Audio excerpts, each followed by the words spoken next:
আমি জানি এ ধ্বংসের দায় ভাগে আমরা দুজনে সমান অংশীদার। অপরে পাওনা আদায় করেছে আগে, আমাদের পরে দেনা শোধবার ভার। নাটক বা সিনেমা সেটা শুরু হলে শেষ হবেই, হয় কার্টেন পড়ে যাবে কিংবা জ্বলে যাবে অডিটোরিয়ামের আলো। মাঝখানের ওই যে সময়টা, ওই সময়টা আমাদের, ওই সময়টার নামই জীবন, এবং তাতে প্রত্যেকে নায়ক। বিশ্বাস করুন, পৃথিবীতে প্রতিটি মানুষ স্পেশাল।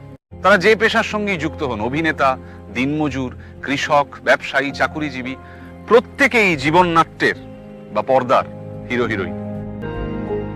দেখুন, সমস্যাহীন পৃথিবী হয় না। সমস্যা, অভাব, নেগেটিভিটি, অবসাদ এগুলো থাকবেই। হোক না মন খারাপ, তাতে ভয় কি? মনের জানলাটা এত বড় করে রাখতে হবে যাতে সেটা খুললেই অনেকটা আলো এসে পড়ে। নাটক শেষ হওয়ার আগে স্টেজ ছাড়বেন না। মনে রাখবেন, এটা আপনার স্পেস, এটা আপনার জন্য ধার্য। কমেডি হোক কিংবা ট্র্যাজেডি, এই জীবন নাটকের নায়ক আপনি, নায়িকা আপনি।